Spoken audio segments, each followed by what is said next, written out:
행복을 나누는 삶. 백숙기. 내게는 올해 39살 된 아들이 있다. 어려서부터 남부럽지 않은 학업 성적으로 멋지게 사회생활을 시작한 아들은 나의 자랑이자 보물이었다. 아들이 34살 되던 해 갑자기 조현병을 앓게 되었다. 돌이켜보면 아들은 감성이 풍부하고 남들보다 더 예민했던 것 같다. 열심히 노력해서 부모가 바라는 서울 대기업에 취업을 했지만 직장 생활을 하면서 스트레스를 심하게 받았다고 했다. 6개월 만에 다니던 회사를 그만두었다. 부산으로 내려와 조그마한 중소기업에서 다시 직장 생활을 시작했다. 적응을 하려고 무척 노력하는 듯했다. 그러나 중간관리자로 외국인 노동자를 관리하는 일이 부담이 컸나 보다. 3년을 근무하고 사직서를 제출했다. 어쩌면 그때부터 이미 병이 시작된 게 아닐까. 이후 2년이라는 방황의 시간을 지내고 재취업을 했다. 하지만 직장 생활을 시작한 지 5개월이 될 무렵 다른 사람이 자신을 감시한다. 나를 죽이려 한다는 망상과 환청이 나타났다. 지금 생각해보면 아들이 방황하던 시간이 전국이가 아니었나 짐작해본다. 아들이 처음 조현병이란 진단을 받았을 때 천둥 번개가 내리치듯이 아득했다. 불행 중 다행으로 늦은 나이에 발병으로 사회 경험도 있어 남들에 비해 자신의 증상을 받아들이고 회복하는 시간이 오래 걸리지는 않았다. 하지만 부모 입장에서는 빨리 병이 완치되어 남들처럼 다시 정상적인 출퇴근을 하는 사회인이 되기를 바랐다. 아들을 돕고 싶었다. 나는 아들 주치의 선생님의 소개로 수영구 정신건강복지센터에서 패밀리 링크 코리아 기초교육을 받았다. 병에 대해 차근차근 알게 되었다.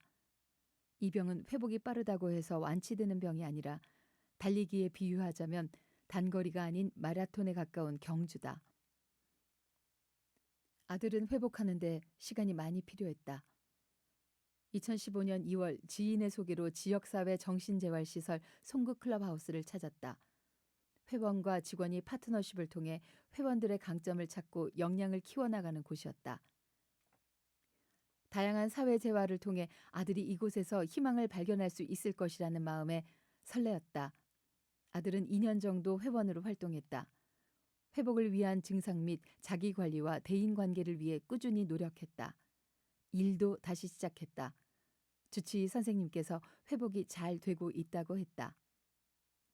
2014년 정신장애 자녀를 둔 가족들을 위해 송구 클럽하우스에서 개최한 30년 만의 휴식 새로운 출발 프로그램에 참여했다.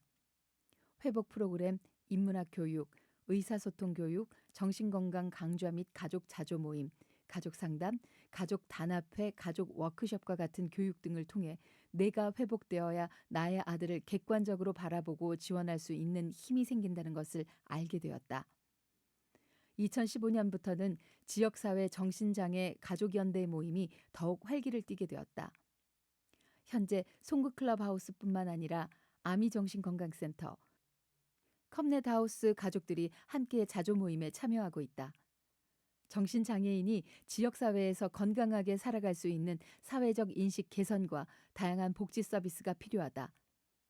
이를 위해서는 정신장애인 당사자, 가족, 재활시설의 사회복지사 선생님이 함께 목소리를 내야 한다는 것을 깨달았다. 지속적으로 목소리를 내기 위한 다양한 활동의 기회를 가지고 있다.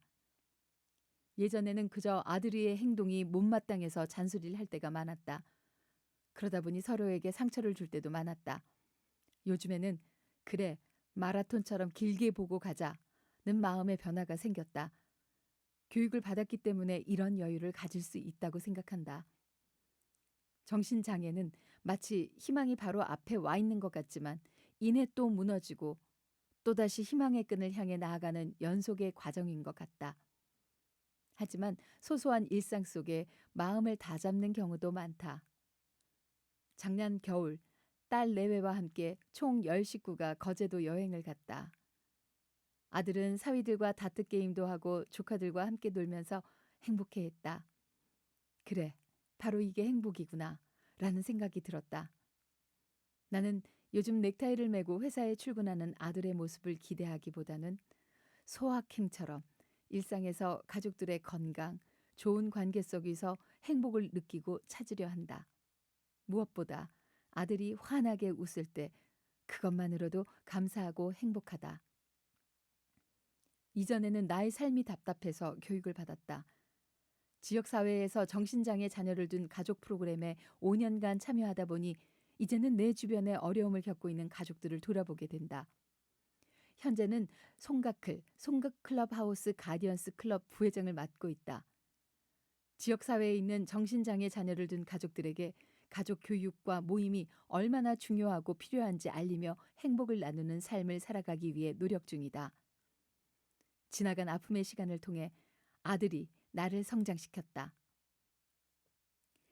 자녀의 병을 제대로 이해하고 아는 것뿐 아니라 나 자신을 이해하고 사랑하는 방법도 배워 나가면서 조금씩 마음의 여유가 생기고 활력도 얻는다.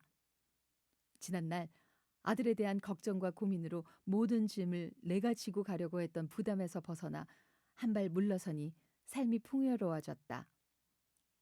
집에 있으면서 자녀의 증상을 보고 이해하려고 애쓰는 것은 절대 좋은 해결책이 아니다.